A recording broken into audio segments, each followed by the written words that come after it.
you wake up one morning and realise that actually most of your life is behind you, uh, which is a rather sobering thought. I think it was then that I decided that it was time to start actually living again. Everyone's got a story to tell, and everyone's got a journey that they've been on. All of a sudden, you're not alone. You're in an environment where people will listen to you. No, it helps me, and it must help other people as well.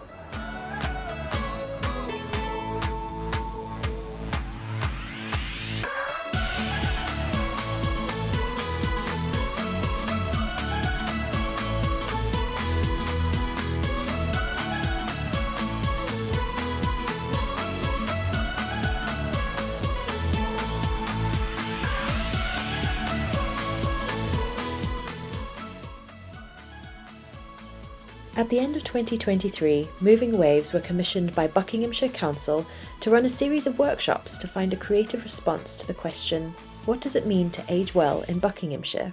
The following footage is a collection of interviews and moments captured from the workshops themselves. The workshop participants and the people we interviewed came from all over Buckinghamshire. We engaged with people who were recently retired, people who had been retired for quite some time, volunteers, children caring for their parents, and the participants of the workshops themselves. Here are their stories. What's your experience been so far living in this part of the world? I love the open air, so and I'm a, as that's probably obvious, I'm a bit of a car nut. So lanes and leafy lanes is great to drive down. There are some fantastic areas in Buckinghamshire where you can go out and just be. Certainly don't believe in living in people's houses, but there seems a little bit of a remoteness here, keeping you at arm's length. What I like about it is you are in a town where you've got facilities, but you've also got the countryside nearby, lovely countryside. I just think it has quite a nice square and other things like that. And, there's a lot you could work with, but it's just dowdy. We've always felt happy living in Chesham. It's, a nice community of people. It's different to London. Definitely different to London. It's quieter. It's not as hectic. I'm feeling very good about aging well. I'm trying to keep things in balance, and I'm constantly evaluating whether it is in balance or not. The things I'm involved with, too much, too little time on something. As I say, I've just become a grandparent, so that's taking up quite a chunk of my time, and therefore other things that I was doing a bit more of, I'm doing less of now. So yeah, no, I feel good about aging, and I'm hoping to age well. Aging, I don't care, because I'm living my life, and I'll live my life till I drop dead, and that's what it's all about. Is anything stopping you from living your life? No. Oh no. There's only you can stop your life. You yourself. And that's like sitting in a room. I'm not going out. Switch telly on and sit there all day, like some do. Never come out of the rooms. And there's nobody there to help them. And it's sad. Hate it. Hate it. The brain is still young, but the body's saying, no, I can't do that. I don't like it. So the thing is to keep active and keep moving and keep a positive outlook. I think maybe I am independent, you see. I mean, if I was trying to do something, you tried to stop me, I might bite. I might bite, because I keep saying to my best friend who looks after me as if I was a baby, I say, and I can do that myself. I said to her, you mustn't take away my independence. I need aging. You need to allow yourself to be independent. I'm in fact, an unusual thing to say, looking forward to growing old here because I'm so comfortable. I have, I'm not lonely or anything like that. I've hobbies which keep me busy as well, which is important as well. I think I go on walks. I've joined a club for walks, and I've joined the library and many, and for example, this little gathering to get to more and more used to people, if you know what I mean.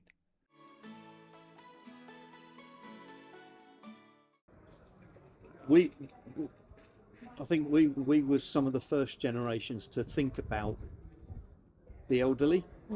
It used to be, oh yeah, the family looked after the elderly and that was it. And then obviously people started moving away from family.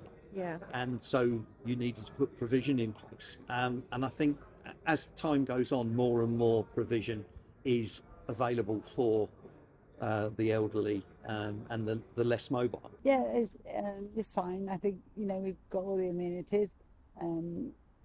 I've done well by the NHS the last few years, haven't I? Because I've had a couple of major episodes in the hospital, and yeah, it's fine. You've got the countryside, which is nice. As I say, you've got the countryside, the walks are nice. The council are trying to get people involved in different things. So joining the library is very important because they hold events in the library, which is where I find out a lot of things. And of course, like here at Queen's Park, they hold events, so that's good. It's the people of Buckinghamshire are great, and I'm not planning on going anywhere else. Lots of green space, and it's very quick to get to green space, dog walking, that kind of thing, isn't it? Yeah. That's really good. Yeah. No, I'm impressed with the NHS. I really am. Oh look, the distance is a bit of a problem and so on, but no, I've got no complaints about that at all. Well, it's all quite central. It's quite a nice area. I like it. Oh, transportation's good, yeah. Yeah, that's excellent. It's an excellent place to live in terms of being able to get everywhere from here. That's really good. I live right on top of the M40 anyway, so quite local to everything. Yeah, yeah, that's really good, isn't it? Yeah. I like photography, and obviously there are some fantastic areas in Buckinghamshire where you can go out and just be. And I tend to take a camera with me, and I can spend hours in woodland, for instance, just sitting, watching the world go by, taking photographs. So it's a way of getting away from the turmoil of everyday life. I think if I were talking about, so mum's been looked after well by the NHS, but it's not always as fast as you'd like it to be, and maybe that's overpopulation, maybe pressure, that kind of thing. I don't know, but I get the feeling that that might be the case. Yeah. So sometimes it'd be great if people could be seen a bit more quickly. That would be good. Well, yeah, but I've got no complaints about No. that. Yeah, they've been great with mum, haven't they? Yeah. Depending on where you live, if you don't drive, it can be isolating, because if you live in a village and you don't drive, you're stuck in that village. Whereas, I mean, I'm lucky enough I can still drive, and so I can go out and I can enjoy everything. Yeah. But I can envisage a time when I'm older that I might have, you know, if I have mobility problems or whatever like that, it could be slightly isolating. A lot of barriers there with the doctors and about transport, and I think it would be great if there was more sort of voluntary people who would just advertise to take people to doctor's appointments, to bring them here. You know, that would be fantastic. Well, Edmund, thank you so much for joining us today. It's been a real pleasure having you. How have you responded to the workshop? It's been really interesting. Yeah, it's a bit of an eye-opener. Yeah.